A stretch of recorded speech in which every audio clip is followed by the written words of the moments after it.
네, 됐습니다.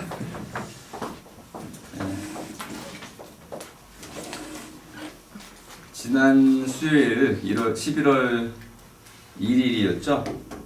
저희 숙대에서 그 혐오를 주제로 한 토크쇼가 있었습니다. 학생 토론자 두 분하고 학부생이었고요.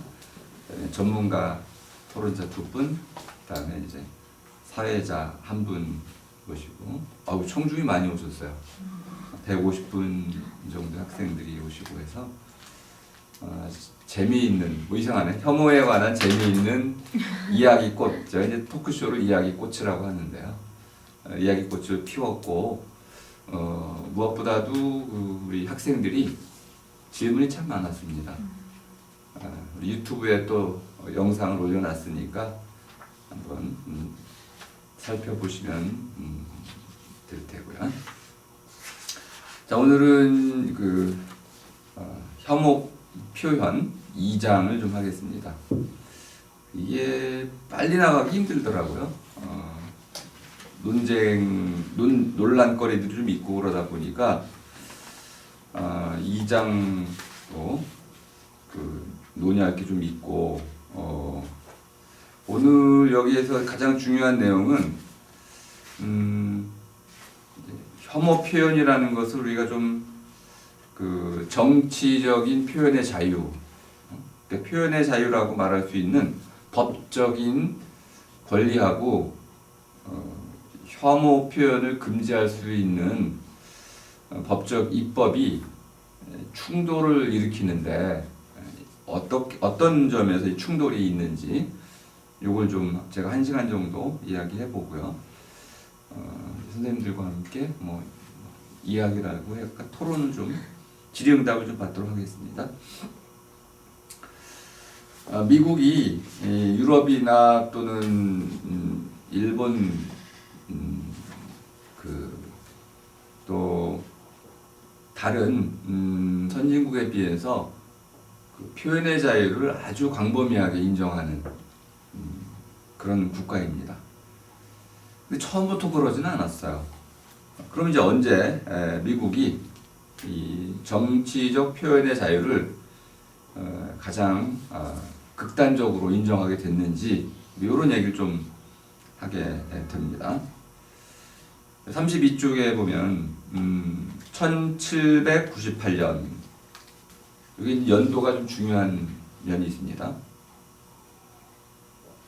프랑스 대혁명, 그다음에 이제 1798년 하면 이제 아직 한국 같은 경우는 사실 그 세종대왕 이후에 좀 퇴행적 모습을 보이고 있던 때고요. 라이언이라는 사람이 그 필라델피아에서 그 한 저널에 편지를, 기고문을 썼죠. 그 부분 중요하니까 잠깐 읽어보겠습니다. 당시 대통령이 존 애덤스였는데, 좀 아주 그 애둘러서 표현했지만은 어쨌든 정부를 좀 비판하는 기고문을 썼습니다. 이렇게 썼네요. 첫 문장 보니까 행정부가 그 권력이라는 말에 이제 동그라미를 치면요, 권력에 대한 비판을 쏟아냈다는 걸 알 수 있습니다. 국민의 안락, 행복, 편의, 이런 우리가 흔히 말하는 국민의 행복을 증진시키는 노력에 쏟을 때, 사용할 때 지지할 수 있는데, 그거 권력을 가지고 우스꽝스러운 허영, 예전에 귀족이나 왕들이 했던 것과 같은 그런 이제 지위를 누리는 그런 일을 한다든지, 또 어리석은 아첨, 이기적인 탐욕, 이런 것으로 원래 국가가 해야 할 공공복지를 저버렸을 때, 또 하나 더 나아가서 종교의 이름으로 인류가 서로 혐오하고 박해하도록 만들 때 자기는 행정부를 지지할 수 없다. 이 정도면 굉장히 온건한 표현이죠. 너무 마땅한 당연한 표현인데, 근데 이 라이언이 명예훼손으로 기소가 됐어요. 그리고 대법관 패터슨이 라이언에게 유죄 판결을 내리게 됐습니다. 1798년이네요. 당시 선동적 명예훼손법, 선동법이라고 하는 것에 의해서 기소가 됐고, 또 더 뒤에 논란을 키웠던 것은 그 집행관이라고 하는 이제 라이언을 구금하는 책임을 맡은 사람인데요. 피치라고 불리는 이름의 사람이 라이언을 정치범이나 일반 수용소를 넣는 그런 감방에 넣은 게 아니고 보통 말도둑 또는 도망친 노예에게 배정되는 작고 더러운 방에 집어넣었다. 모욕을 준 거죠. 그래서 이제 1800년에 버몬트 가제트라는 잡지가 신문입니다. 피치 집행관을 재미난 표현을 썼습니다. 빼앗긴 권력의 포갑적 손. 잘 읽어봐야지 이해가 됩니다. 빼앗긴 권력이라는 것은 권력이 찬탈됐다는 겁니다. 잘못 집행되는 권력을 얘기하는 거고요. 국민의 권리를 옹호하는 권력이 아니고 특정 사람들에 의해서 사유화된, 그래서 빼앗겼다고 쓰는 겁니다. 포갑적 손, 이거 이제 피치를 얘기하는 거죠.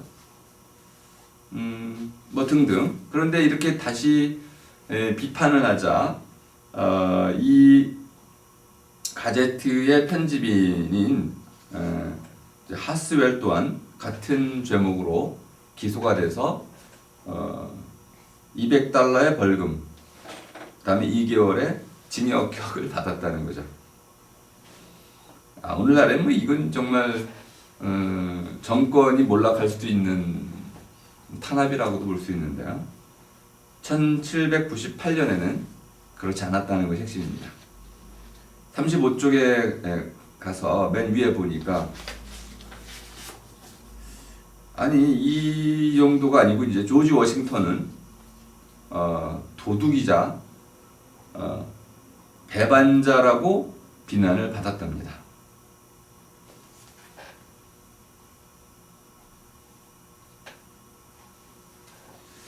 그리고 존 제이의 인형은 불태워졌고 등등. 이 선동적 명예훼손에 해당되는 이러한 일들이 정부를 도둑정치라는 이름으로 몰아가면서 국민적인 저항이 있었다는 겁니다. 정부에 대한 비판을 금지했다는 요지의 핵심입니다. 36쪽으로 오면 두 번째 단락에 이제 종교에 관한 탄압이 이야기되고 있습니다. 1823년이네요.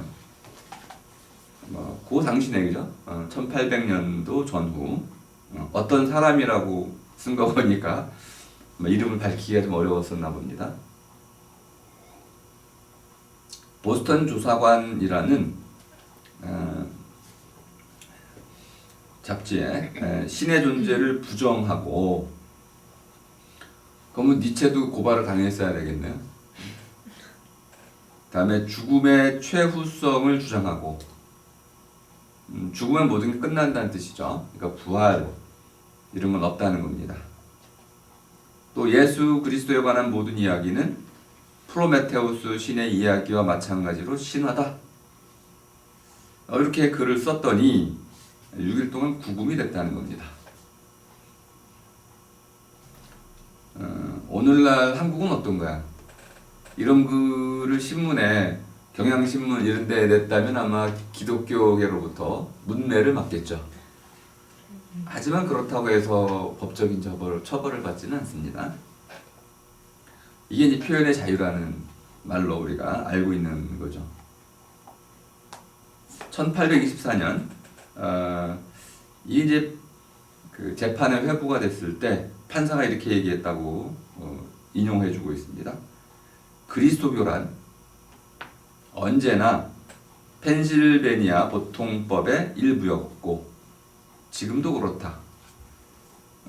이게 성문법이 있고 불문법이 있으니까 관습에 의해서 불문법에 의해서 그리스도교가 법의 일부라고 선언하고 있는 거죠. 여기 이제 그리스도교라고 쓴 것에 주목을 하실 필요가 있습니다. 기독이라는 말은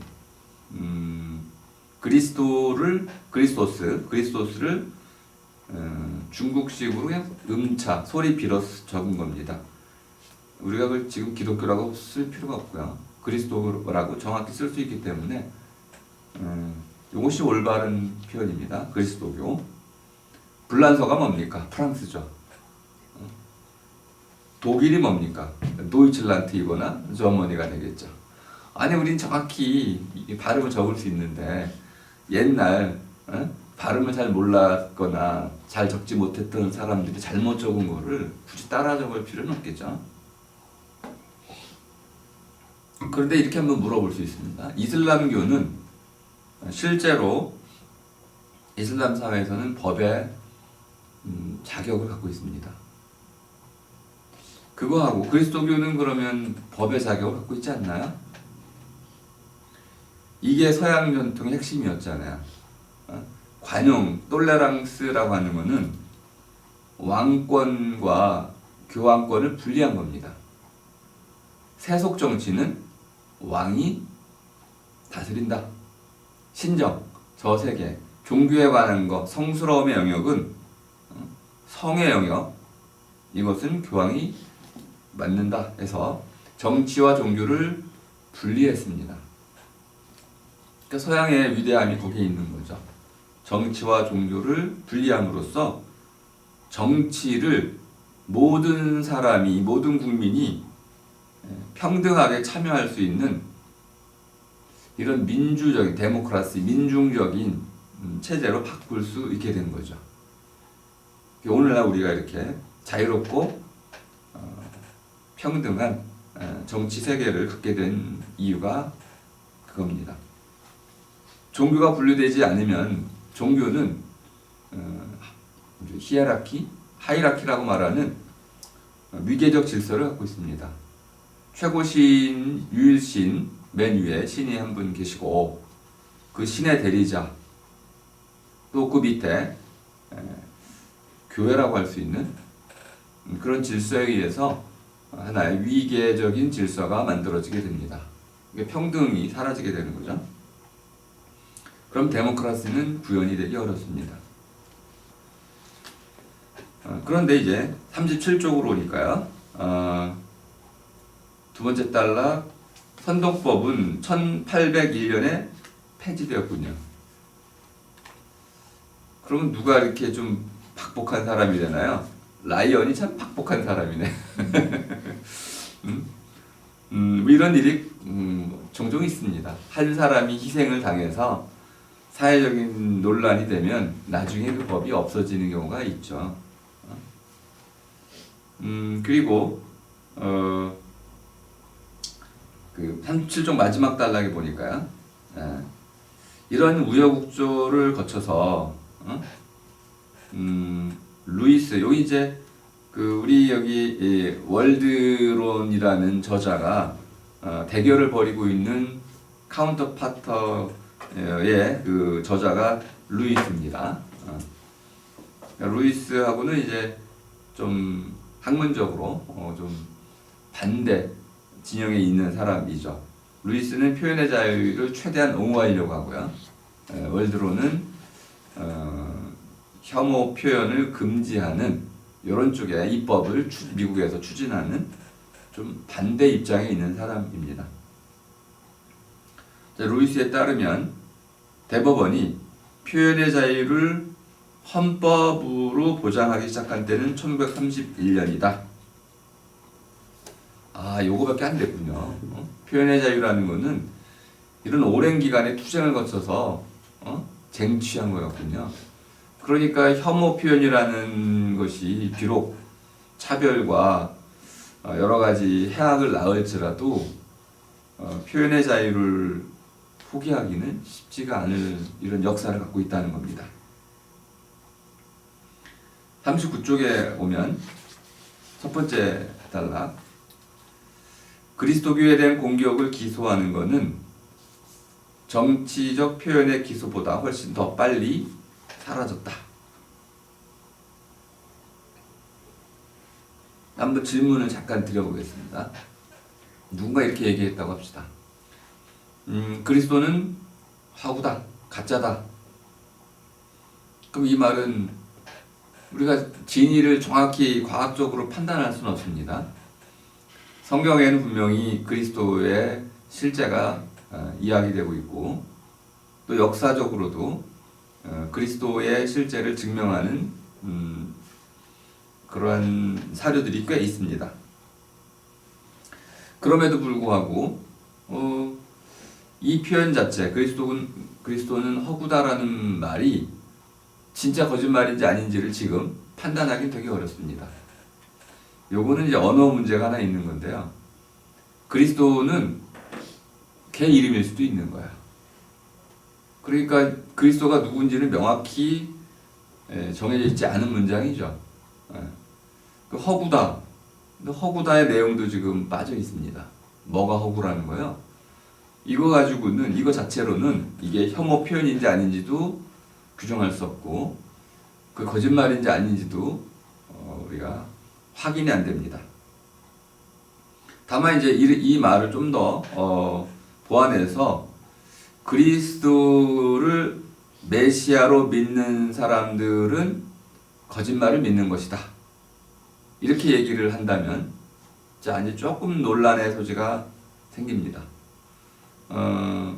그리스도를 메시아로 믿는 사람들이 있어요. 근데 그들 중에 대다수는 진정으로 믿을 겁니다. 그럼 그들이 거짓말을 믿는 거라고 한다면 그들을 모욕하는 거죠. 그들의 신앙을 모욕하는 것이기 때문에 그들은 마치 거짓말에 속아 넘어간 집단적 맹신자다라고 매도한 것일 수도 있습니다. 그건 조금 이해가 되시죠? 그럴 경우 그 말 자체는 아마 그 그리스도교 이제 교회 전체를 분노로 들끓게 할 테고 사회적 갈등을 촉발시킬 겁니다. 더 나아가서 그것 때문에 사회가 양분될 거야. 아니 그 정도 우리 말할 자유도 없냐? 니네들이 진짜 믿고 있다면 증거를 대라. 해가지고 분열이 될 겁니다. 이것이 스페인에서 기본적으로 스페인 내란이 발발했던 이유입니다. 아니 자칫 잘못하다간 전쟁으로 치달을 수도 있군요. 제가 이제 혐오의 사다리라는 표현을 쓰고 있는데요. 처음에는 그냥 아무것도 아닌 거였어요. 왜 우리 싸우다 보면 그렇잖아요. 아무것도 아닌데 나중에 갑자기 제가 며칠 전에 지하철에서 제 앞에서 벌어진 일인데 젊은 여자분 옆에 아마 제 생각에는 중국에서 오신 분 같기도 하고 조선인 조선인 말고 조선족 아주머니처럼 보였어요. 근데 좀 약간 무례하게 앉아요. 자꾸 앉아있는 태도가 무례했고 근데 이제 옷을 더웠는지 그분이 조선족 아주머니가 옷을 벗는데 그렇게 벗는 거야.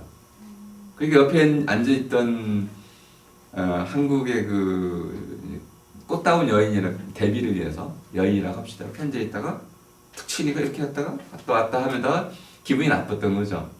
그래가지고 째려봤어요.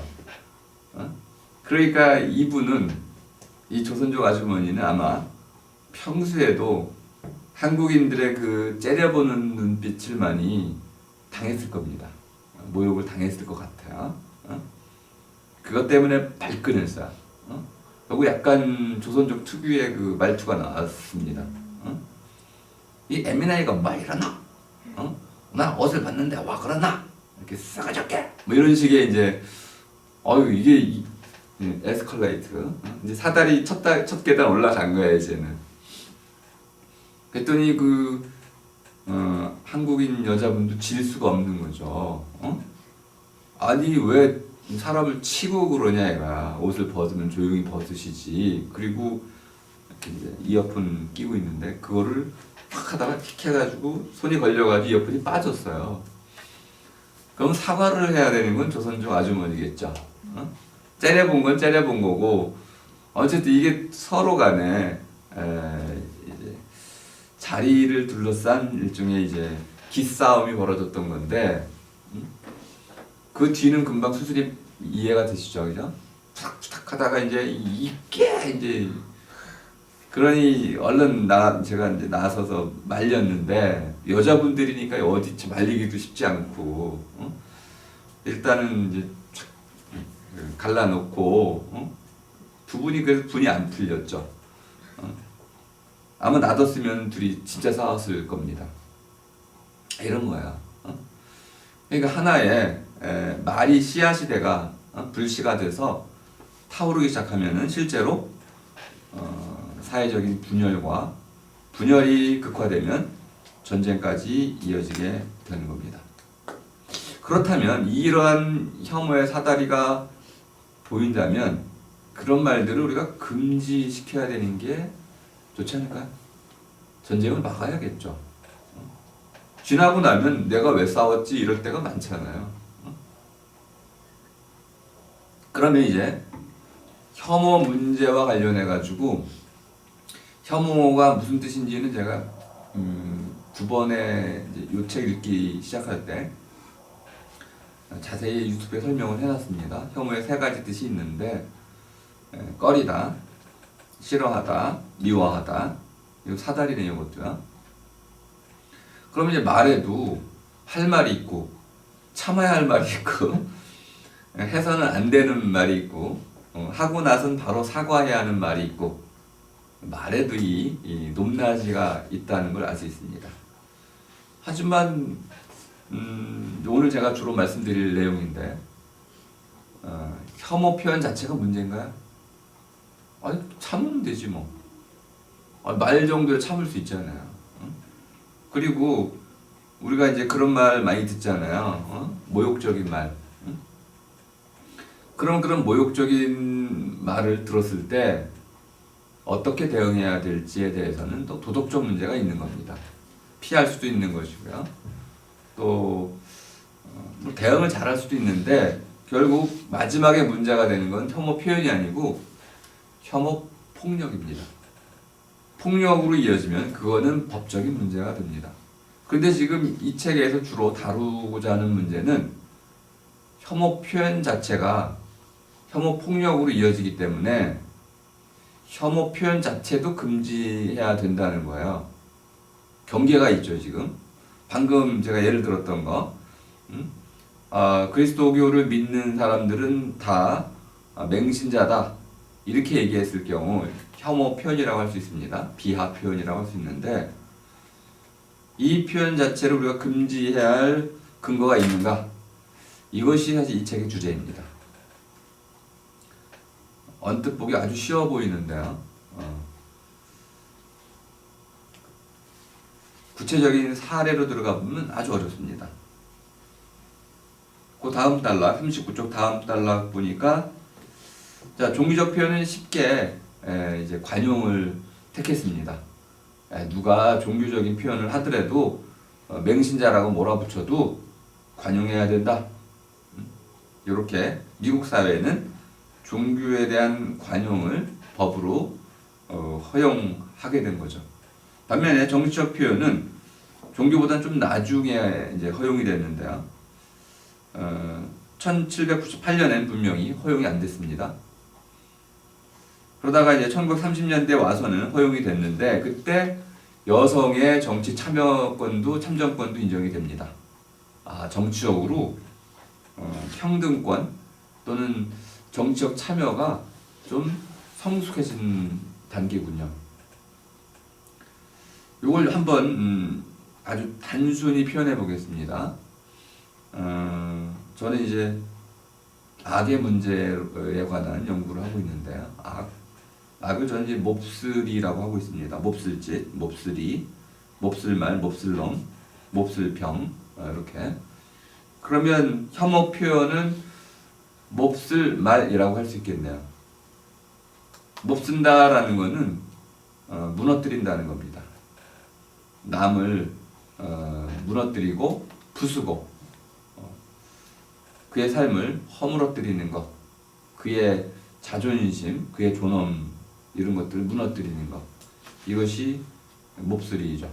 그러니까 돌이킬 수 없는 해를 끼치는 것, 저지르는 것, 이것이 악이라고 저는 정의를 하고 있습니다.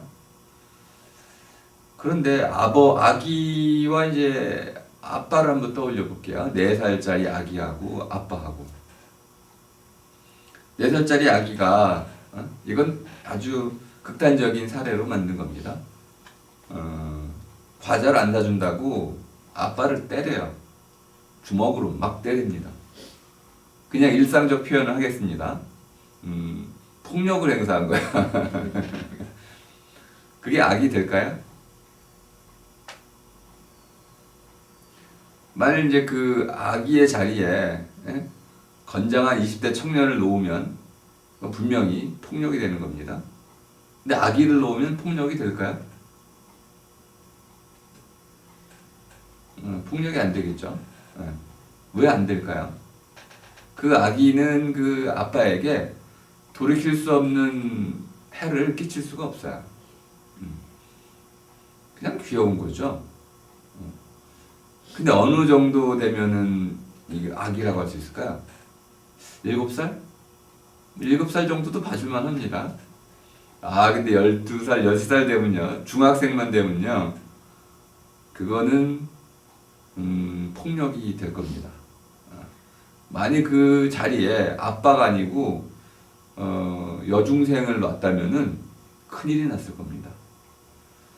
결국 이 악의 문제는 해를 저지를 수 있는, 저지르는 사람이 누구냐, 또는 그 해를 당하는 사람이 누구냐라는 아주 복잡한 상대적 관계에 의해서 판단된다는 걸 알 수 있습니다. 저는 이제 무숨이라는 것을 중요한 낱말로 쓰고 있는데, 무수다. 우리말로 실제로 이제 사전에 나와 있는 말인데, 한국 사람들이 잘 모르는 말입니다. 그러니까 몹쓸이, 악이라는 것은 누군가에게 돌이킬 수 없는 무수는 짓을 저지르는 겁니다. 그 무너지고 부서지는 것, 이것이 바로 무숨인데요. 한 개인이 국가를 비판했습니다. 예를 들어 박근혜 물러가라. 박근혜가 무너집니까? 안 무너지죠.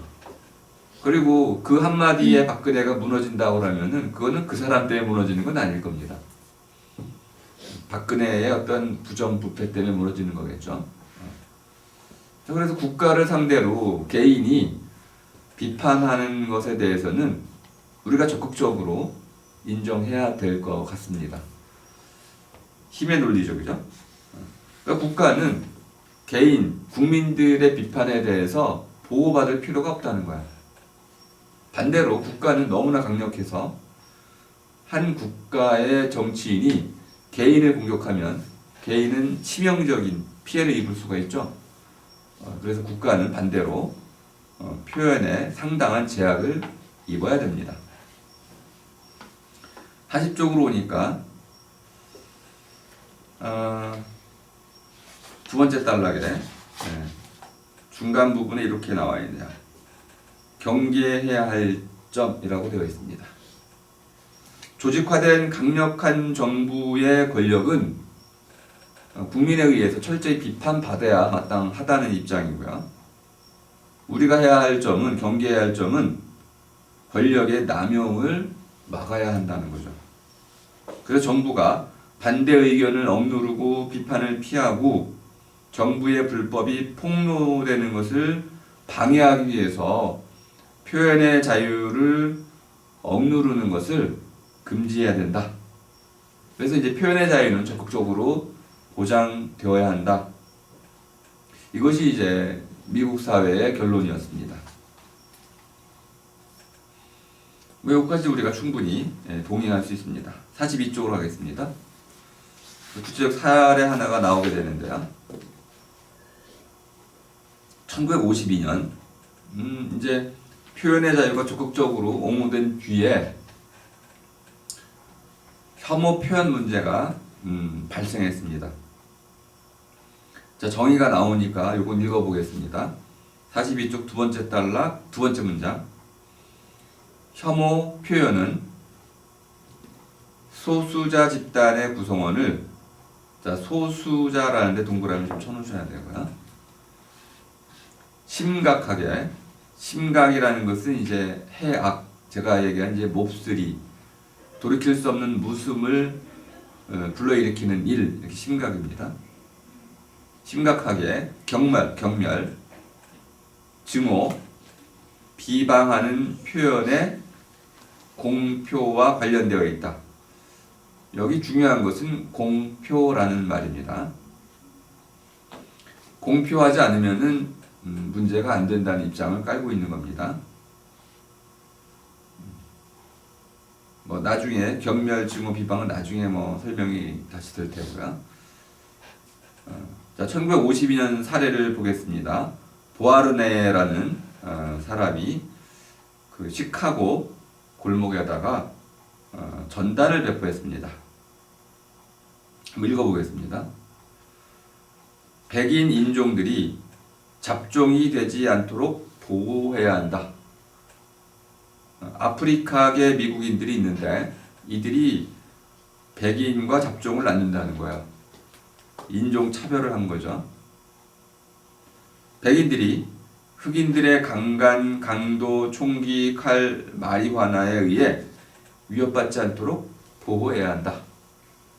그러니까 흑인들을 범죄 집단으로 규정한 겁니다.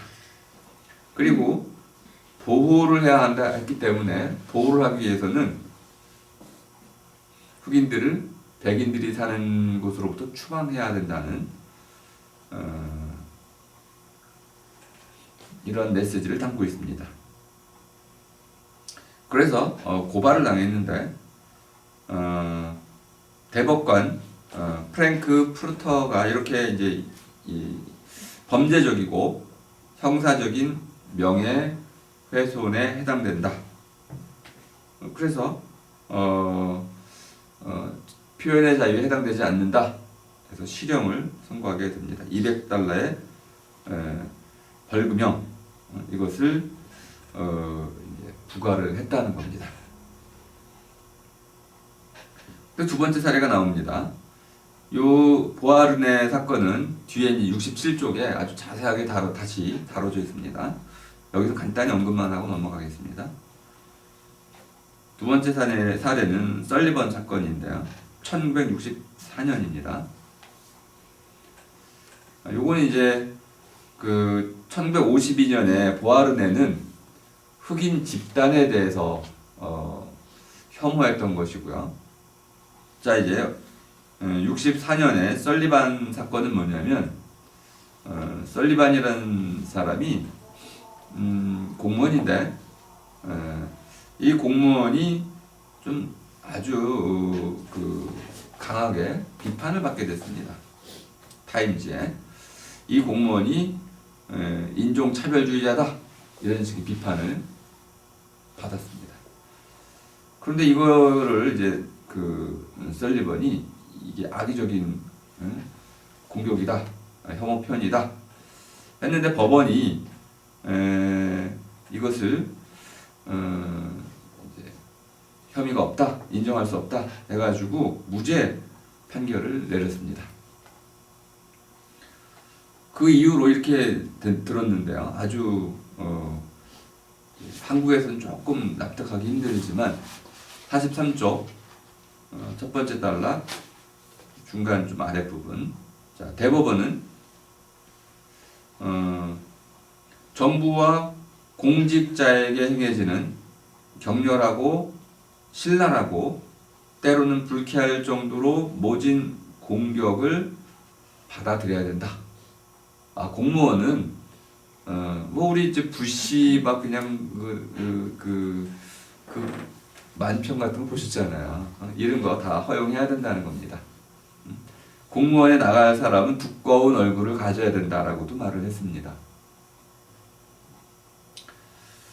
이거에 대해서 두 가지의 그 이제 판례를 갖고 월드론이 이렇게 문제 제기를 했습니다. 이 문제 제기 너무 미약한데요. 43쪽 마지막 단락에 있습니다. 보아르네 사건에서 문제가 된 불쾌한 전단, 이들은 명예훼손을 당한 아프리카계 미국인들은 공무원이 아니었다는 거야. 그러니까 공무원은 비록 이렇게 아주 신랄한 비판을 받을 수도 있어야 되지만, 아니 이 흑인들이 왜 공무원이냐, 그들은 소수자다. 그래서 이 부분은 뭔가 형평에 들어맞지 않는다, 이렇게 본 거고요. 자, 44쪽으로 가보겠습니다. 위에서 세 번째 줄 1969년 나오네요. 연도를 자꾸 얘기하는 이유가 있습니다. 표현의 자유가 점점 더 강하게 인정된다는 흐름을 보여줍니다. KK단 지도자의 유죄를 뒤집으면서 왜 이렇게 표현의 자유가 적극 옹호되는지, 거꾸로 혐오 표현이 왜 넓게 관용되고 있는지 그 내용이 나오는 겁니다. 혐오 표현이 즉각적인 불법 행위를 선동하거나 야기한다고 생각되지 않는다면 선동 표현의 경우에서처럼 보호되어야 한다. 불법 행위의 핵심이 있습니다. 불법이라는 것은 직접적인 피해가 야기되는 경우를 말하는 겁니다. 폭력 행위로 이어졌을 때를 말하는 거죠. 그 혐오 표현은 넓은 의미에서는 표현의 자유 안에서 적극적으로 옹호됩니다. 반면에 그것이 불법 행위로 이어질 때 그건 즉시 처단되는 것이죠. 반면에 이제 영국의 경우는 종교적 혐오를 선동하려는 기획을 지닌 문헌들, 이것들은 불법입니다.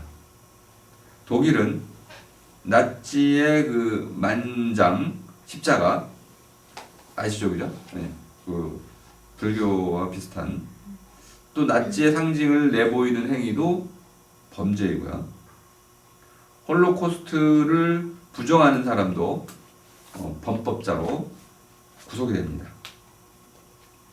뉴질랜드, 캐나다, 프랑스, 스칸디나비아 이런 나라들도 민족적, 인종적 집단을 향한 이런 그 혐오를 금지하고 있습니다. 그리고 시민적 정치적 권리에 관한 국제 규약 20조 2항은 혐오 표현 규제법을 따로 두고 있습니다. 그러니까 폭력, 적대 또는 차별을 선동할 수 있는 혐오 표현은 법으로 금지되어야 한다. 여기서 핵심은 선동입니다. 불러일으킨다는 겁니다. 그러니까 혐오라는 것은 한 개인의 문제라기보다는 불러일으키는 거기 때문에 집단 대 집단의 문제로 보는 겁니다. 강남역 그 살인 사건의 경우에 그 살인자는 여성 혐오를 외쳤습니다. 그 사람은 그걸 통해서 여성을 적대시하는 많은 사람들에게 일종의 본보기를 보였습니다. 이 선동이라는 거예요. 그러니까 그런 사람은 미수에 그쳐도 혐오 범죄자로 처벌을 받아야 된다는 겁니다. 그러니까 선동이라는 것은 누군가를 부추겨서 똑같은 일을 반복적으로 불러일으킬 때 이게 선동이 되는 겁니다. 자, 45쪽으로 가보겠습니다. 45쪽 마지막 단락. 이런 질문이 하나 나왔죠. 사회에서 평등한 시민으로서, 자, 평등한 시민이라는데 네모를 쳐두시면요, 이게 월드론의 입장입니다. 평등한 시민, 평등. 실질적으로 평등이 구현되지는 않지만, 시티즌십이라고 하는 시민권이라는 차원에서는 평등권이 보장되어야 한다는 입장입니다. 지난주에도 이걸 지난번 책 읽기에 제가 자세히 말씀드렸는데요. 월드론의 두 가지 입장을 전제로 깔고 있습니다. 하나는 퍼블릭 굿, 사회는, 제가 이제 모여살이라고 사회를 새로 풀고 있는데요. 모여 사는 동아리 또는 줄여서 모아리, 소사이어티라는 말을 사회라고 번역하는 건 좀 적절치 않습니다. 그래서 모여살이 또는 모여 사는 동아리, 그래서 모아리라고 줄여 쓰고 있는데요. 이 모여살이의 가장 중요한 목적은 그 자체입니다. 모여 사는 것 자체가 목적입니다. 그럼 퍼블릭이라는 것이 모두의 것이니까 퍼블릭 굿 하면 모두에게 좋음이란 뜻입니다.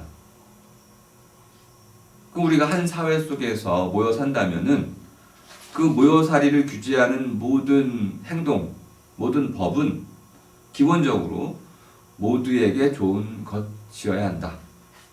이거는 당연한 요구이겠네요.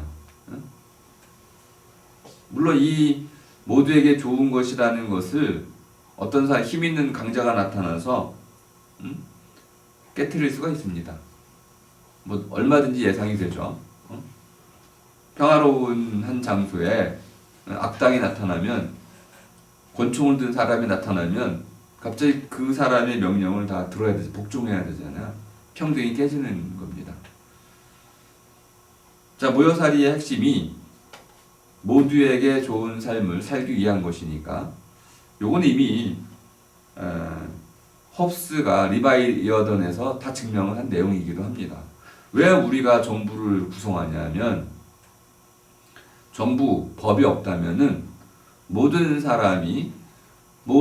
사람과 저마다의 이익을 챙기기 위해서 전쟁을 하지 않을 수가 없는 혼란 속에, 무질서 속에, 공포 속에 살아갈 수밖에 없고, 그러한 삶은 우리에게 행복을 가져다 주기는커녕 불행만 낳는다고 봤어요. 그러므로 이성적이고 합리적인 사람들이라면 모두가 모두에 대해서 전쟁에 빠지는 상태보다는 강력한 정부나 법을 만들어서 모두가 그 법의 지배를 받는 것이 더 안전하고 행복한 삶을 살아갈 수 있다. 그렇기 때문에 우리는 정부와 법을 만드는 것이다. 그리고 그것이 성공적이었잖아요. 이제까지 인류가 폭력을 줄이고 또 더 나아가서 보다 안전하고 행복한 삶을 누리게 될 수 있었던 것은 정부가 그 본래 역할, 모두에게 좋은 삶을 보장해주는 이 역할을 좀 더 잘 해왔기 때문에 그런 것이죠. 첫 번째 전제고요. 두 번째 전제는 이게 조금은 이제 어려울 수도 있는데요. 한 사회는 그 사회에 진입할 수 있는 사람들의 자격을 정해놨어요. 시민권, 또 우리의 주민등록번호가 있잖아요. 태어나면 주민등록번호를 부여합니다. 그럼 이 주민증, 영주권하고 시민권은 다른 겁니다. 시민권은 뭐 투표권하고도 연결되는 건데요. 그 한 집단, 사회의 공동체의 정당한 구성원이라는 것을 인정해 주는 겁니다. 그러니까 평등성이 보장되는 거죠. 우리 이것을 이제 법 앞에 평등이라는 말로 좀 그 좁혀놓긴 했어요. 근데 이제 조금 더 우리가 사회가 발전한다면은 경제 앞에 평등도 외칠 수 있을 겁니다. 경제 평등도 경제 민주화 정도까지는 외치고 있죠, 지금. 근데 경제 민주화라는 것은 한편에서는 경제적인 차이와 차별을 그것이 뭐 아주 심각하지 않다면 인정할 수밖에 없다는 함축을 깔고 있습니다. 근데 경제 평등이라고 한다면은 이제 그것도 안 된다는 거겠죠. 아마 점점 더 공유의 개념이 강화되면서 평등 쪽으로 발전해 갈 가능성이 있습니다. 자, 그러면 이제 시민권이라는 것을 평등하게 보장하라. 그러면 여성의 참정권을 인정한 걸 보면 알 수 있습니다. 여성도 똑같이 투표할 수 있게 된 거죠. 이게 평등권입니다. 그런데 종교가 다르고 인종이 다르고 민족이 다르고 가치관이 다르고 성이 달라요. 그런데 다르다는 그 범위가 좁으면 성소수자의 경우처럼 소수자 개념이 생깁니다. 저는 소수자를 이제 자금이 또는 저금이라고 쓰는데요. 소수자란 말은 잘 이해가 안 되는 말이야. 소수자는 작은 사람이에요. 작은 집단의 사람. 또 적은 집단의 사람. 그런데 많음이에 대해서는 늘 불리한 입장에 놓이게 됩니다. 근데 분명히 평등한 시민권을 갖고 있어요. 그럼에도 불구하고 그런 작은 집단에 속해 있다는 이유 하나로 무시와 멸시를 당하는 거죠. 권리를 박탈당하게 됩니다. 만약 이것이 현실적으로 일어나고 있다면은 동성애자들 그런 문제 많이 발생하죠. 그렇다고 한다면은 우리 사회는 그들을 그냥 모른 척 해야 될까요? 다수 대 소수라는 이러한 힘의 그 갈등 속에 소수자는 너의 운명이다 라고 방치를 해야 될 것인지 내버려 두는 것이 도덕적인 것인지 아니면 곤경에 처한 사람을 돕는 것이 모른 척하지 않고 그에게 구원의 손길을 내미는 것이 도덕적인 것인지 판단할 수 있어야 된다는 겁니다. 뭐 도덕적으로는 당연히 고통받는 사람에게 손을 내밀어서 그를 도와주고 보살피는 것이 마땅합니다. 그래 이렇게 묻고 있는 거죠. 소수자들의 지위가 잘 보장되어 인종차별적인 악의적 중상에 관한 법의 보호가 불필요해졌는가? 이게 이제 미국 사회를 지금 말하고 있는 겁니다. 소수자들이 정말 잘 보호되고 있을까요? 모르겠다는 겁니다. 이렇게 묻는 겁니다. 법은 왜 있는 것일까? 아주 근본적인 물음이죠, 이런 거는. 이렇게도 한번 반문해 볼 수 있습니다. 아까 이제 아기와 아빠의 비유를 든다면요. 거꾸로 한번 얘기해 볼게요. 아기가 아빠에게 주먹질을 했어요. 그래서 아빠가 오면 화가 나가지고 에이 이놈! 하고 발길질 한번 했어요. 어떤 일이 벌어질까요? 그 아기는 죽을 수도 있는 거죠. 자, 그러면 아빠를 강력하게 처벌해야 됩니다. 이게 뭐 그런데 뭐 애기는 나를 100대 때렸고 나는 한 대 때렸는데 이런 논리가 통할까요?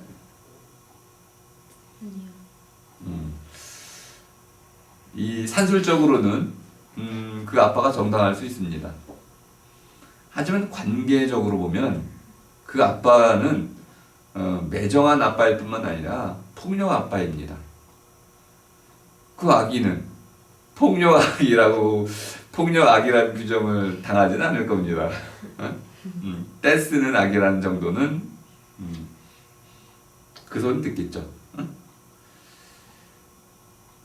그 월드런이 말하려고 하는 핵심은 뭐냐면 혐오 표현 금지라는 것은 그로 인한 혐오 표현으로 인한 피해자들이 스스로 이게 중요합니다. 스스로 그 피해를 극복할 수 있을 때 필요하지 않다. 거꾸로 얘기하면 혐오 표현은 그 표현으로 인해서 누군가 피해를 받는다면 금지되어야 한다라는 뜻입니다. 이게 또 애매하잖아요. 민감성, 센시티비티 문제라는 건데요. 누가 너한테 뭐 그 상처 받으라고 그랬어?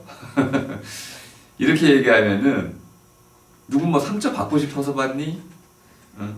그냥 상처가 생기는 걸 나보고 어떻게 해? 그러면 이제 상처를 준 사람은 이렇게 말하겠죠. 난 너한테 상처 줄 마음이 없었어. 그건 너 혼자 상처를 받은 거야. 네가 민감해서 그렇지. 야, 이런 것까지 다 법으로 금지하면은 나는 그럼 아무 말도 못하고 사는 거야? 너 상처받는 것 때문에 너 귀 막고 살아. 뭐 이렇게 이제 완전히 서로 간에 막가파 논쟁을 벌일 수도 있습니다. 지금 월드런이 지금 그래서 애매한 입장을 취하고 있는 거예요. 명백한 그 객관적 기준을 갖고 혐오 표현에 관한 논쟁을 벌이는 게 아니고 약간 물타기를 하고 있어요. 표현의 자유는 인정해야겠는데 왜 반문하고 있는 거야. 표현의 자유 가운데 혐오 표현은 이렇게 피해를 낳지 않습니까? 그러니 이 정도는 보호를 해야 되는데요. 보호를 하기 위해서는요, 그들이 스스로 그 혐오 표현에 대해서 맞서고 극복할 수 있는 힘이 없어서 그런 거거든요. 그러니까 그 힘이 생길 때까지는 보호를 해줘야 됩니다. 그럼 이렇게도 얘기할 수 있네요. 그럼 그 힘이 언제 생기나요? 모르지 뭐. 이런 복잡한 문제가 생겼고요. 자, 46쪽으로 가보겠습니다.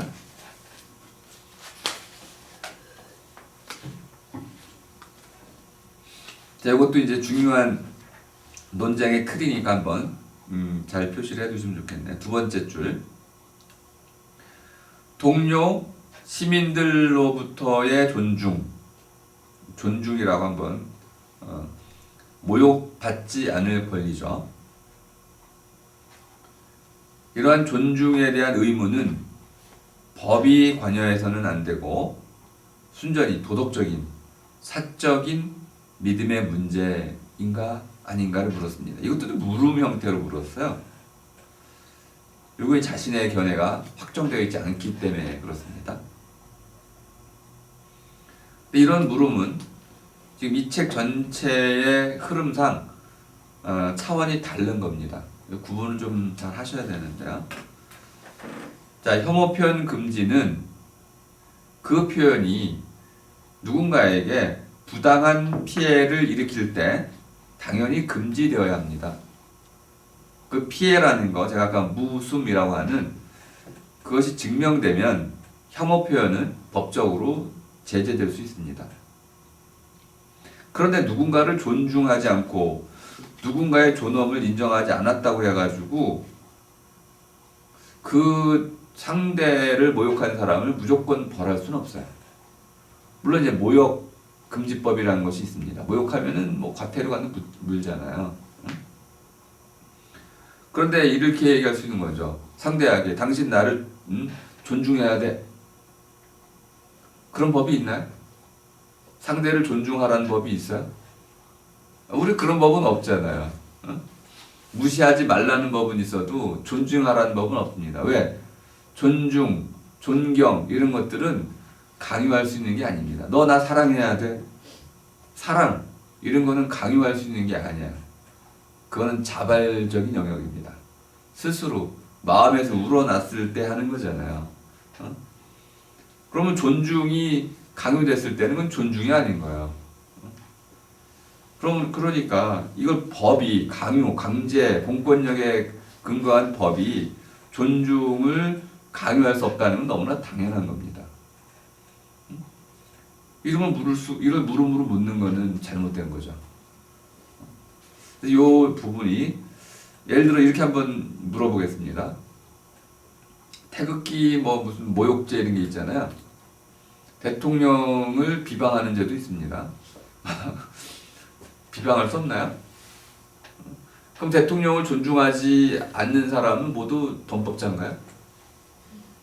뭐 대통령 비난하는 사람이 요즘 한둘이에요. 존중하지 않는다. 그것은 법의 테두리에 다뤄질 문제는 전혀 아닌 겁니다. 그거는 도덕의 문제입니다. 대통령을 비난했더니 대통령이 그것 때문에 국정 수행을 못하게 됐어요. 그건 대통령 문제입니다. 왜 그래요? 당연히 국민은 대통령을 비난할 권리가 있습니다. 어떤 그 사람이 법적으로 처벌을 받아야 한다면 그는 누군가를 존중하지 않았기 때문이 아니라 누군가에게 부당한 피해를 입혔기 때문에 그런 겁니다. 그러니까 피해 문제로만 북한에서 논의를 진행해야 됩니다. 이런 물음 때문에 이 책 전체가 굉장히 혼란스러워요. 자, 47쪽으로 가보겠습니다.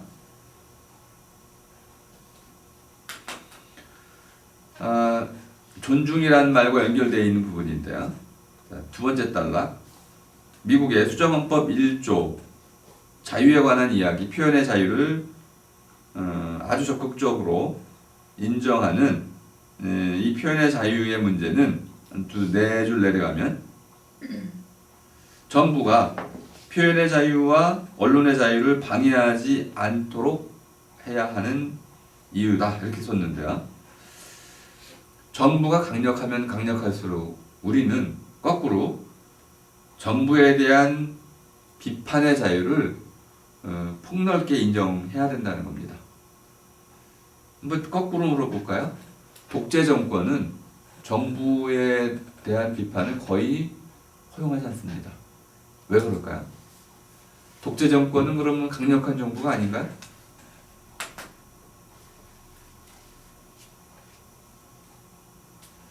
이런 표현들도 문제가 될 수가 있다는 걸 알 수 있습니다. 강력한 정부에 대한 정의가 애매해요. 거꾸로 말하는 건 좋습니다. 정부에 대한 비판이 자유로울수록 그러한 나라는 민주주의 국가일 가능성이 높다. 그러니까 정부에 대한 비판의 자유 정도는 그 국가의 권력이 강력하냐 아니냐하고는 무관한 겁니다. 이런 표현들도 사실 정확한 진단은 아니라는 걸 알 수 있습니다. 왜 우리가 소수자를 혐오 표현으로부터 보호해야 되냐면 그들은 혐오 표현에 의해서 직접적인 어떤 부당한 피해를 입을 가능성이 높기 때문에 그렇습니다. 이건 마치 그 성범죄자들을 재범 가능성이 높기 때문에 그들이 출소 뒤에도 전자발찌라든지 이런 걸 통해 가지고 지속적으로 관찰해야 하는 이유와 같은 겁니다. 법적인 테두리 안에서 분명히 소수자를 보호할 수 있는 가능성이 있습니다. 근데 그건 철저히 피해와 피해 가능성이라는 차원에서 다뤄진다는 것을 우리가 잘 고려해야 되는 거죠. 48쪽으로 한번 가겠습니다. 끝부분인데요. 이 부분이 아마 오늘 가장 중요한 논의가 될 겁니다.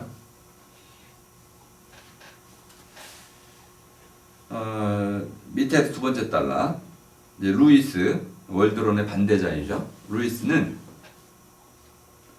우리가 싫어하는 생각을 삼키고 감내하는 것이 허용한다는 뜻입니다. 국가 억압의 위험에 노출되는 상황보다 더 낫다. 번역은 좀 매끄러운 번역은 아닌 것 같습니다. 뜻이 뭐냐면 표현의 자유를 우리가 억압하면 결국 국가가 권력을 남용하게 된다는 거예요. 그래서 비록 우리가 서로 싫어하는 말들을 좀 하면서 고통을 받아야 할지라도 국가 권력으로부터 오히려 우리가 좀 더 안전하고 행복한 삶을 살기 위해서는 차라리 혐오 표현과 같은 것을 인정하는 것이 더 나은 선택이다. 역사를 보라 이거죠.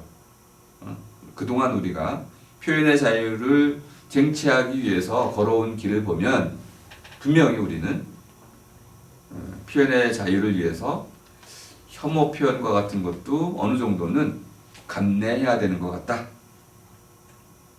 제 식으로 표현해 보겠습니다. 누구나 자신이 싫다고 생각하는 바를, 그런 경우 많죠. 거침없이 마음대로 말할 수 있다는 것. 그걸 표현의 자유라고 하겠습니다. 그것은 전부 나라가 할 말, 못할 말을 갈라놓는 것보다는 훨씬 낫다. 누가 할 말과 못할 말을 갈라놓나요? 스스로 해야 된다는 거죠. 근데 문제가 이쪽이죠. 스스로 하라고 했더니 욕설만 하고 있어. 혐오만 하고 있어. 그래서 이제 우리가 이 정도는 우리가 규제해야 되지 않냐 이렇게 말할 수 있다는 겁니다. 이거 좀 어려운 논의 하나를 먼저 조금 하고 가겠습니다. 이러한 그 혐오 표현에 대한 금지에 대한 욕망은 밑바탕에 응보적 정의관이라는 것이 깔려 있는 거야. 저놈이 나한테 욕을 했으니 나도 욕을 해야 된다. 예를 들어서 뭐 개인적인 생각일 수도 있는데요. 맨날 비대 허덕이는 사람이 명품 가방을 또 빚내서 샀어요. 그럼 우리는 그걸 좋게 보지 않습니다. 좋게 보시나요? 좋게 보지 않는 이유가 뭘까요? 뭐 자기가 빚낼 수 있어서 빚내 샀는데 뭐 자기 인생인데 내가 뭐 그 사람에 대해서 싫어할 이유가 뭐가 있어요? 그런데 이걸 좀 싫어하게 된 이유가 있습니다. 그게 바로 혐오라는 감정의 특징입니다. 분수에 지나치는 어떤 행동을 하면 우린 자신도 모르게 그런 것을 꺼리게 됩니다. 멀리하게 되고요. 심지어는 싫어하게 됩니다. 나중에 미워하게 돼요. 제가 이제 말 하나를 좀 만들어냈는데 제가 말을 자꾸 만들어요. 재미있으라고 만들기도 하는데 미꾸라지가 있습니다. 미꾸라지는 미끄럽다 해서 미꾸라지입니다. 잘 빠져나가는 거죠. 지하철이나 버스를 이렇게 타기에 이렇게 줄 서 있다 보면은 앞 사람과의 간격이 너무 좁은 불편해서 좀 저 같은 경우는 좀 멀리 이렇게 뒤로 간격을 두는 편인데 가끔 그 빈틈을 탁 삐죽고 들어오는 분들이 있어요. 경험들 해보셨죠? 네. 그런 사람들을 제가 빈 꾸라지라고 합니다. 빈틈 파고 들어가서 차지하는 새치기 범들. 참 뭐라고 욕할 순 없고 야 이 빈 꾸라지야. 그런데 이제 한번 들었던 제 잘못인 것 같기도 한데 반성을 했던 점도 있는데요. 그 일본 사람들은 이런 게 거의 없습니다. 뒤에 이렇게 아주 애매하게 서 있어도 물어봐요. 줄 서신 건가요? 주소 사람 뒤에 서요. 근데 한국 사람들은 그렇게 애매하게 서 있으면 앞에 서요. 그냥 물어보지도 않고. 이게 문화야 보니까. 그 사람 자신이 잘못했다기보다는 한국의 이 퍼블릭 트랜스포테이션 대중교통 상황에서는 그게 문화야. 그렇게 쓰면 내가 잘못 쓴 거야. 좀 붙어서 써야 되는데 언제 깨달았냐면은 한 아주머니가 빈꾸라지를 딱 했는데 제가 보통 그냥 쓰세요 하고 마는데 뭔가 짜증이 났었나 봐. 그래가지고 나도 모르게 한 마디가 나왔어요. 그랬더니 딱 보시니 줄 안 서신 줄 알았어요? 아, 이게 내가 이 정도 거리를 두면은 사람들에게는 줄을 안 섰다고 판단될 수도 있나 보다. 어? 어. 이게 회복적 정의관입니다. 응보적 정의관은요, 옳고 그름을 딱 구분했잖아요. 이놈이 새치기를 해서 밀어내는 거죠. 비키대야! 어? 하지만 회복적 정의관으로 가면, 아, 한국 문화에서는 이 정도 거리를 두고 있으면 사람들이 줄을 안 선 거라고 판단하기도 하는구나. 아, 이 문화의 탓이구나. 내가 좀 그 문화를 잘 이해를 못했구나. 그래서 그 아주머니를 쉽게 용납할 수가 있습니다. 그리고 내가 뭐 오히려 내 행동을 고칠 수가 있는 것이죠. 그러니까 그런 잘못된 행위의 어떤 유래, 이것을 살펴서 그 원인을 제거하는 방식으로 좀 길고 또 근원적으로 정의를 회복하려고 하는 것, 이것을 회복적 정의라고 합니다. 예를 들어 누군가가 살인을 저질렀어요. 그럼 우리는 그 사람을 사형시키려고 하죠. 이거는 응징적, 응보적 정의관입니다. 하지만 회복적 정의관으로 가면 제가 왜 살인을 저질렀지? 가난 때문에요. 왜 가난하게 됐지? 교육을 못 받아서요. 왜 교육을 못 받았지? 부모가 이혼해서요. 뭐 등등 쭉 가다 보니까 아, 그럼 우리 사회 전체가 이 문제를 어떻게 해결해야 되나? 이게 회복적 정의관이라는 겁니다. 우리가 싫어하는 생각을 누군가 막 표현했어요. 그럼 이렇게 얘기하는 거죠. 저 사람 왜 혐오 표현을 이렇게 남발하지? 뭔가 무의식적인 문제가 있는 거죠. 종교에 대한 편향된 교육을 받았을 수도 있습니다. 그럼 교육이 문제군요. 이렇게 해가지고 법으로 해결하기보다는 삶이라고 하는, 우리가 결국 모여살이라고 하는 더불어 살아가는 삶, 모두에게 좋은 삶이라고 하는 근본 목적에 비춰봤을 때 사람은 뭔가 스스로 왜곡되고 상처받지 않은 이상은 일부러 남에게 상처 주기 위해서 혐오 표현을 하지는 않습니다. 그렇다면은 누군가 혐오 표현을 했다면은 그의 인생 어딘가에 또 문제가 있었을 거라고 볼 수 있습니다. 이게 회복적 정의관이기 때문에 지금 루이스는 그런 보다 성숙된 차원에서의 법 개념을 얘기하고 있는 겁니다. 반면에 이제 혐오 표현 금지를 주장하는 분들은 당장 피해자들이 있지 않느냐, 요거는 응징적 정의관입니다. 자, 그래서 이제 첫째 하고 나오는 부분 있죠. 두 번째 줄, 문제는 우리가 싫어하는 생각이 아니다. 문제는 공표이며 개인과 집단에 끼치는 해악이다. 사실 이런 결론은 제가 철학의 입장에서 보자면은 굉장히 심각한 문제를 안고 있습니다. 사실 싫어하는 생각이 문제의 핵심입니다. 증오심이 있는 사람이요, 밖으로 표현 안 할 리가 없습니다. 싫어하는 생각이 있으면요, 결국 언젠간 표현되게 돼 있어. 아니, 싫어하는 생각이 없는데 그걸 표현할 리가 있습니까? 그러니까 싫어하는 생각을 없애는 것, 다시 말해 거꾸로 얘기하면 혐오의 반대가 애호라는 말인데요. 아니, 뭐 말이 좀 이상할 수 있는데 강아지를 애호한다고 하면서 강아지를 혐오하는 발언을 할 수 있습니까? 그거 안 돼요.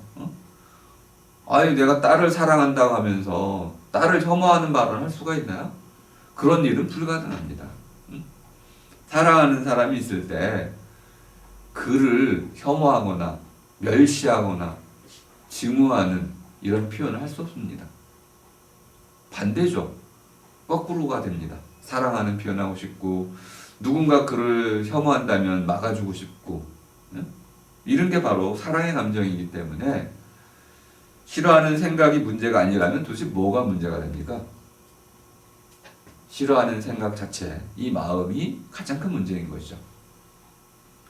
물론 지금 이 관점에서 피해를 불러일으킨다는 관점으로 보면은 생각만으로 누군가에게 피해를 불러일으키지는 못합니다.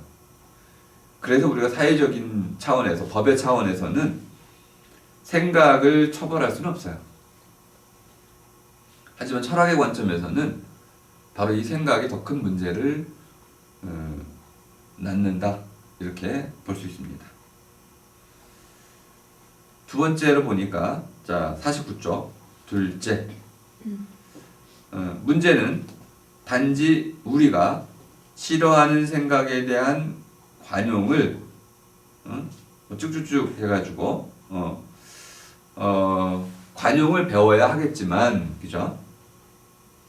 내가 싫어하는 사람과 더불어 사는 법을 배워야겠지만은, 자, 두 줄 내려가면 비난받고 짐승처럼 취급된 집단을 향한 해악. 결국 이제 관점은 해악으로 향해 있습니다. 그러면 싫어하는 생각은 마음껏 가지시되 그걸 가지고 표현하진 마세요 라고 말하는 거하고 똑같습니다. 이중인격자로 살라는 거네요. 가식적인 삶을 살라는 거죠. 위선자의 삶을 살으라는 거예요. 속으로 네가 저 사람을 어떻게 생각하든지 그냥 마음대로 하시되 표현만큼은 좀 위선주의자가 되셔가지고 예의를 갖추세요. 이렇게 말하는 거하고 똑같습니다. 철학자 입장에서 보자면은 이름은 반교육이죠. 이 교육이 아닌 거예요.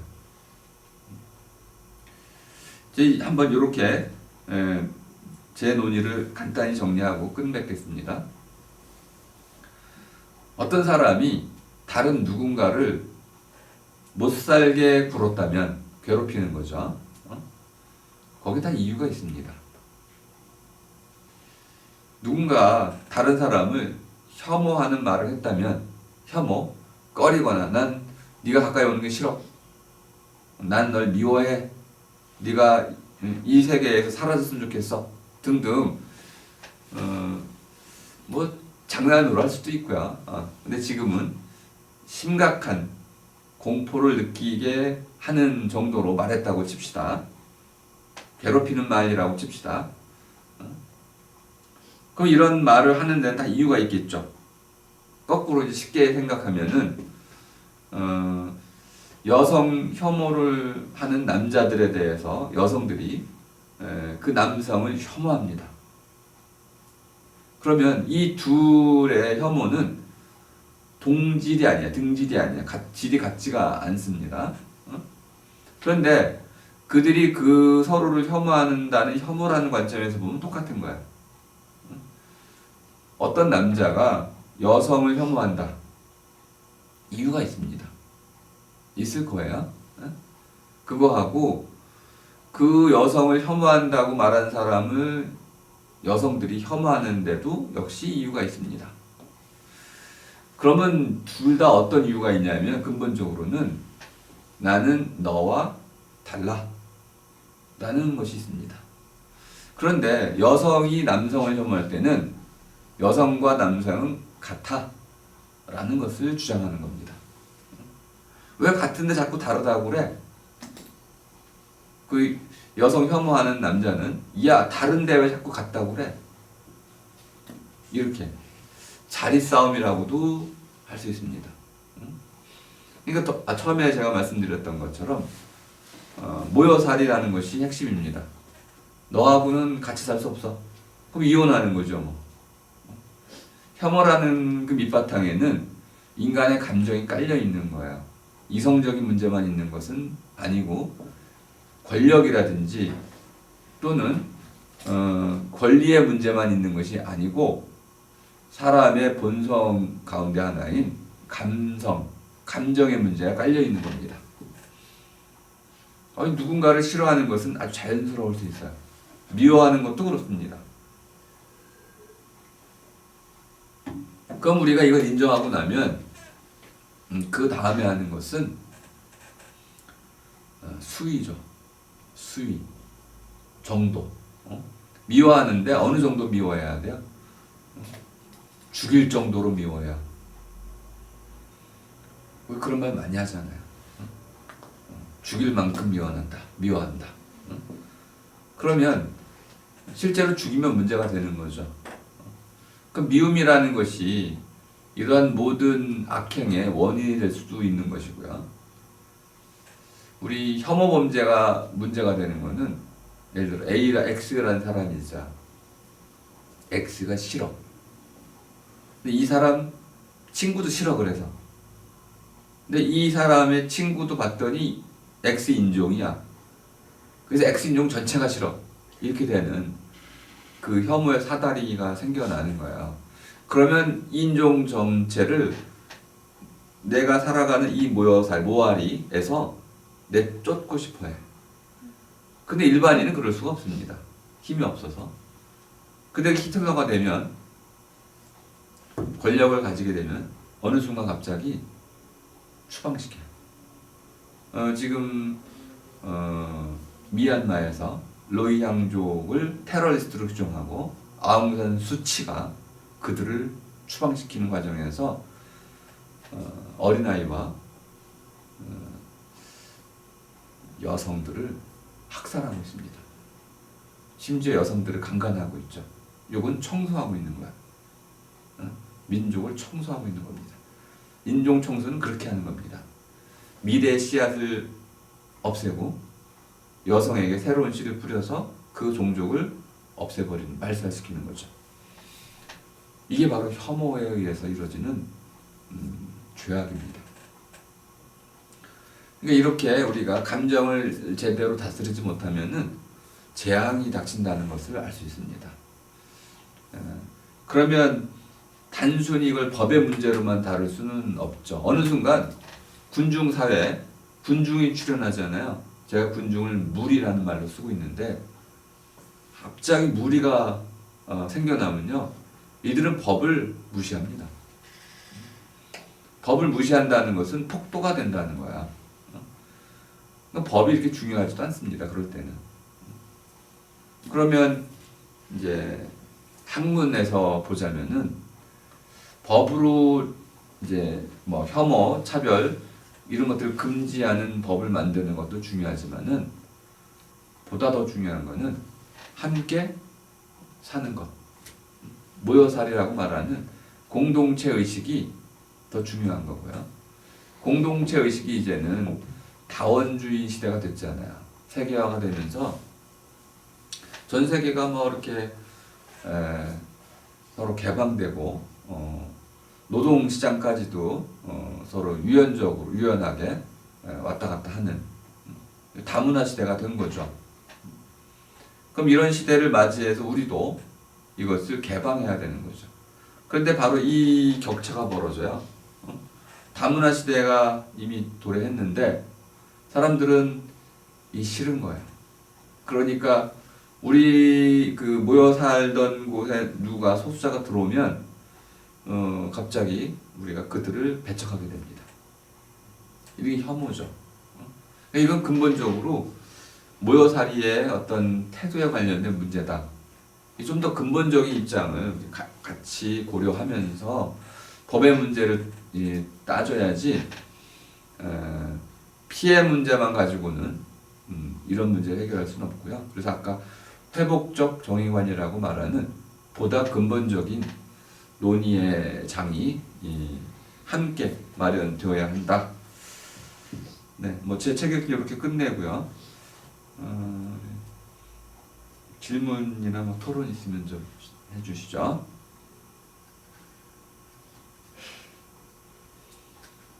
네.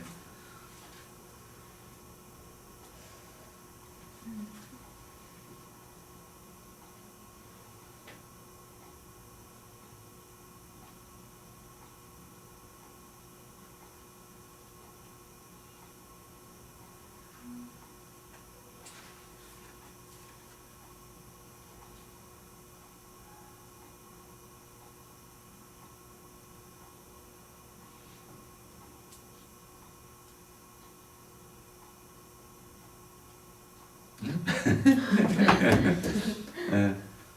없으신가요?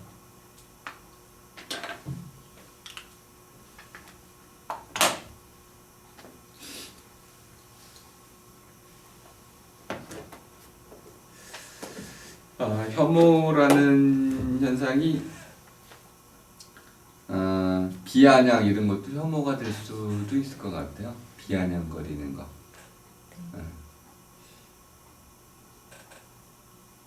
그리고 혐오는 아주 점점 더 광범위한 감정이 되어가는 것 같습니다. 오늘날에. 혐오는 이제 모멸, 모욕, 경멸 이런 거하고도 연결돼 있고 그래서 혐오라는 이 표현 자체를 바꾸고 싶은 생각이 좀 있어요.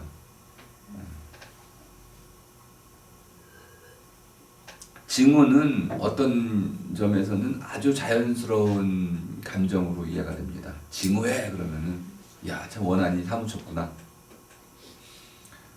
근데 혐오는 이유가 없는 경우도 있는 것 같아요.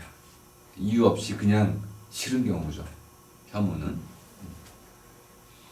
증오는 분명한 목적과 원인이 있는 반면에 혐오는 보다 근본적인 것 같아요. 그래서 너의 있음 자체를 내가 인정하고 싶지 않아. 이게 혐오인 것 같아. 증오는 내가 너를 부정할 수는 없는데 너를 싫어해 이거고, 혐오는 네가 있다는 것 자체를 내가 받아들이기 싫어. 그래서 아주 근본적인 부정의 태도. 이렇게 뭐 혐오라는 말을 또 더 거슬러 올라가면은 여성 혐오는 뭐 너무 오래됐습니다. 암탉이 울면 나라가 망한다. 이 상나라 말기에 만들어진 말인데요. 진나라 이전에 있던 상나라. 그때 이제 상나라 때 여성의 정치 참여가 좀 활발했는데 그것 때문에 상나라가 망했다고 본 거예요.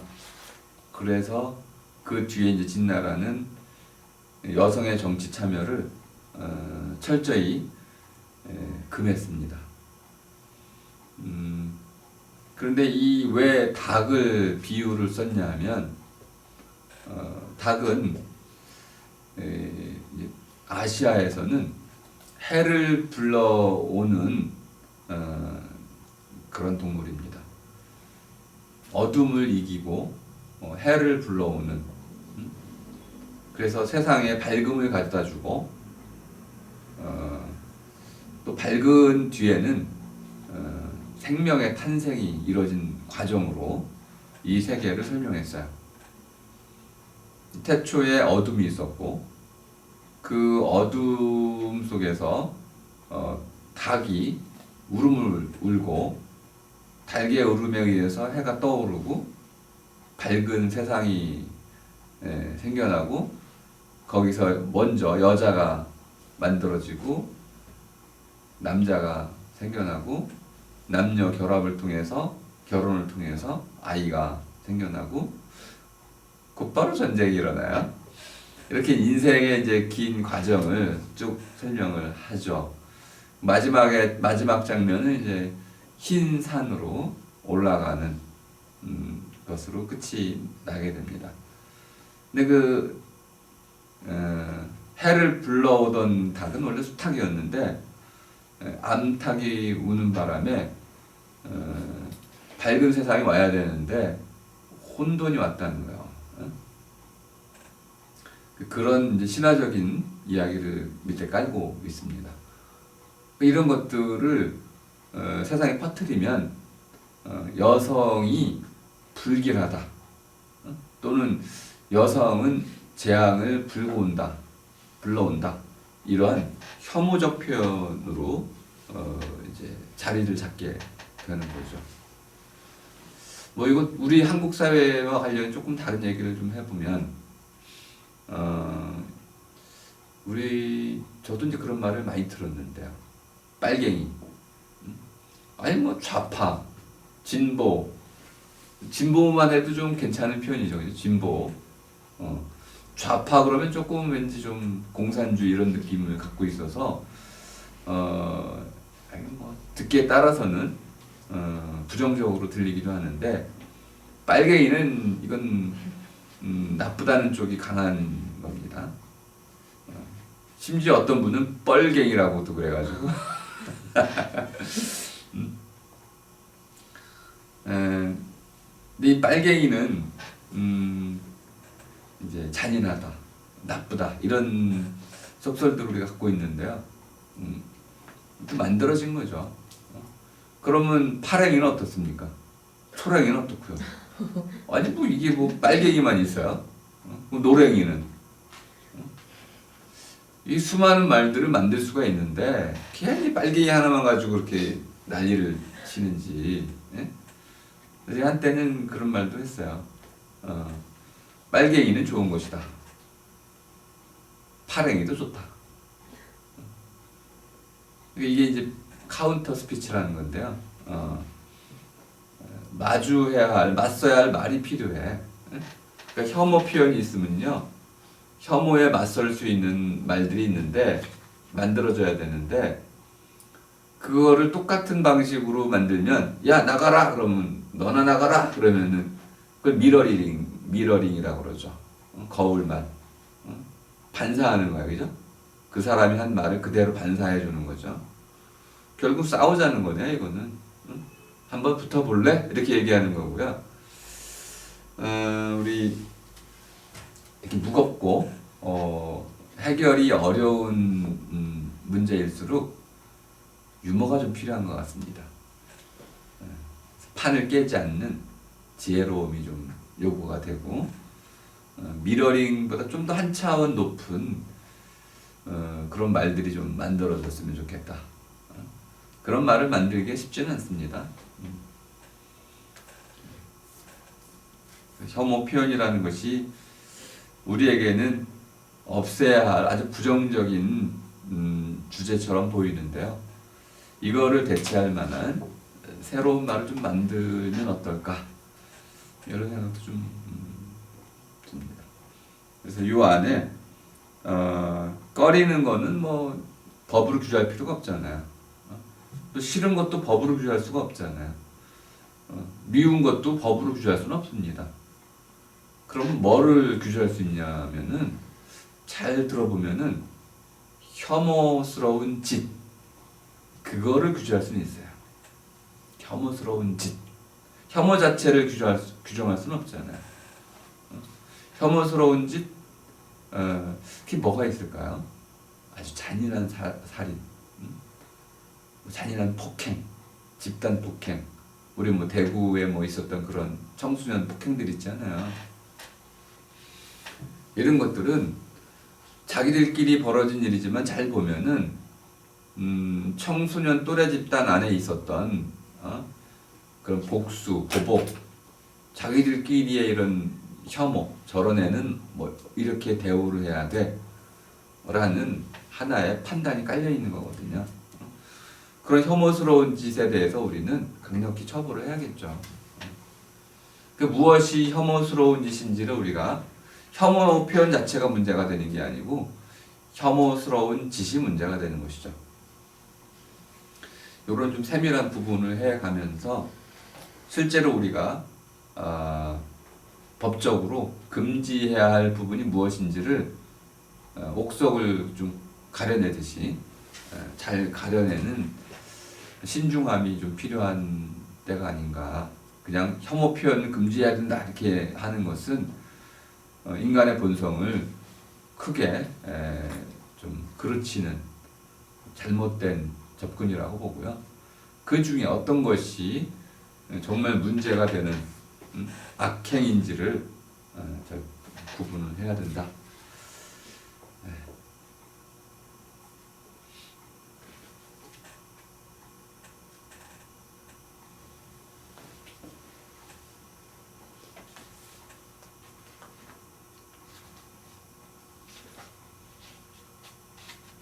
지현 씨인가요? 질문 이쪽이 시원신가? 음.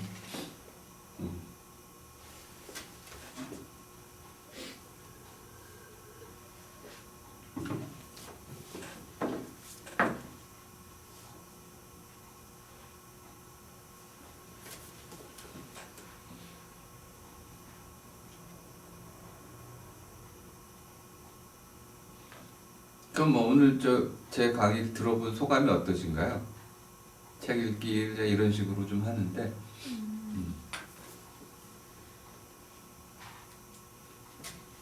사실 이 책이 혼자 읽기는 좀 어렵고 문장 자체가 한 번에 와닿지 않는 것들이 많아서 읽는데 어려움이 있었는데 아 맞아요. 저도 그렇더라고요. 근데 그런 것들을 풀어서 설명을 해주시니까 훨씬 이해하기가 쉬운 것 같아요. 저도 그래서 책 읽기를 해요. 이걸 이제 혼자 읽으면 에이 안 읽히네 하고 넘어가겠죠. 근데 이제 같이 읽기 위해서는 제가 먼저 이해를 해야 되니까 더 열심히 읽게 되더라고요.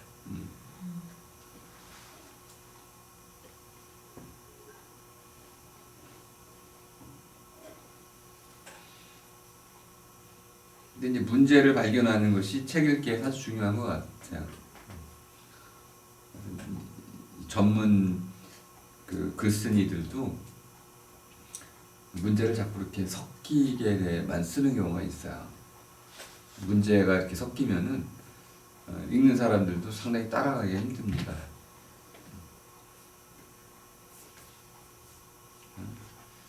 부제로 붙이는 것도 좀 자유는 어떻게 해하게 되는가 이런 경우 너무 부제의 그 범위가 너무 넓어가지고 오히려 원제에 이해하는 도움이 좀 어렵죠. 원제를 보면은 혐오 표현이라고 되어 있는 게 아닙니다. The harm in hate speech라고 되어 있으니까 hate 하면 이제 혐오라기보다는 이게 좀 어려워요. hate speech 하면은 밉다라고 말하기입니다. 스피치 연설이란 뜻이야. 우리말로 말하기죠. 토크는 이야기하기에 가깝습니다. 헤이 스피치니까 싫다고 말하거나 여기 좀 더 한 단계 더 올라간 거죠. 그냥 미워 죽겠다고 말하는 거죠. 그 다음에 어떻게 행동할지 알죠, 그죠? 집어 던지겠죠, 뭐. 근데 아직 안 집어 던진 거예요. 그러니까 미워 죽겠다고 하는 그 말 속에 담긴 어떤 위험이 들어있잖아요. 함이라는 건 이제 해인데 직접적으로 끼칠 수도 있고 잠재되어 있을 수도 있는 거죠. 그러니까 원제 영어 표현에서는 이 부분이 잘 드러나 있습니다. 잠재되어 있다. 그런데 혐오 표현 그러면은 원제의 뜻하고는 다른 겁니다. 계속 우리 월드로는 이 해악 또는 해를 끼치는 것 여기에 초점을 맞추고 있습니다.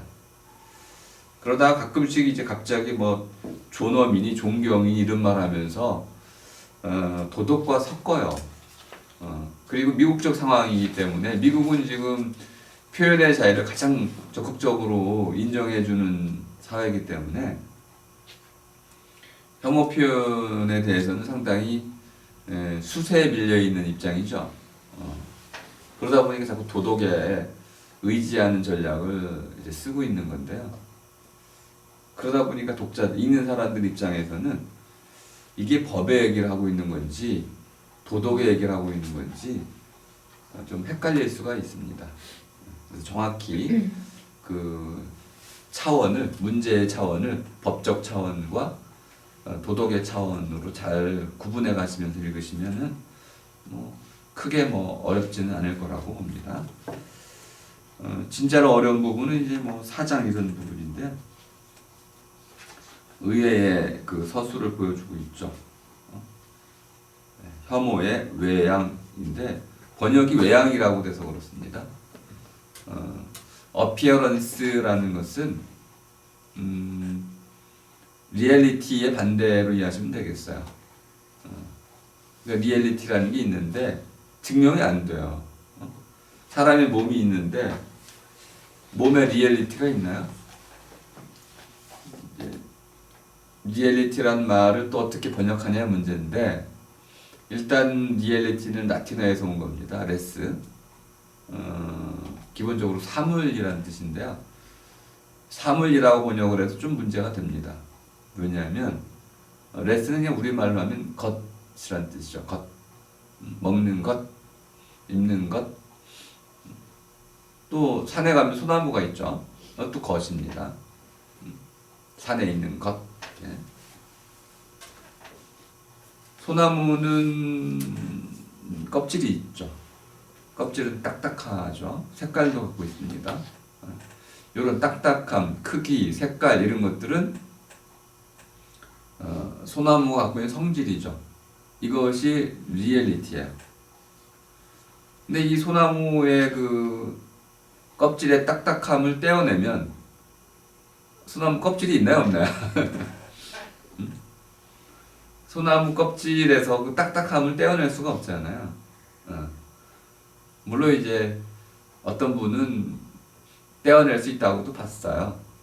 근데 저는 뭐 그거는 넌센스, 헛소리 같고, 예를 들어서 그것을 분자의 어떤 집합으로 볼 수도 있습니다. 그러니까 분자의 집합으로 환원하면 분자 구조, 그것이 다시 리얼리티가 되는 거죠. 어떤 사람들은 딱딱함 또는 소나무의 모양 이런 것을 소나무의 사물성이라고 보기도 하고 어떤 사람들은 정말 불변하는 이런 원자적인 차원을 소나무의 사물성으로 보기도 하고 그런데 그 리얼리티라는 건 그래서 어떤 하나의 사물에서 분리해낼 수 없는 그런 성질을 리얼리티라고 합니다. 이런 리얼리티가 나름대로 종합이 돼서 소나무에 딱딱함도 있지만은 색깔도 있고 크기도 있고 다 하나로 이렇게 모아졌을 때 소나무가 되는 거잖아요. 그래서 우리에게 드러날 때는 소나무로 드러나죠. 소나무의 딱딱함만 드러나진 않잖아요. 이게 어피어런스야. 그러니까 드러난 모습이야. 외양이라고 번역을 했지만은 겉모습이란 뜻입니다. 겉모습. 속모습, 겉모습이 있으니까 그냥 소나무의 모습 이렇게 할 수도 있습니다. 그러면 혐오라는 게 겉으로 드러난 모습이 있다는 거, 겉모습이 있다는 겁니다.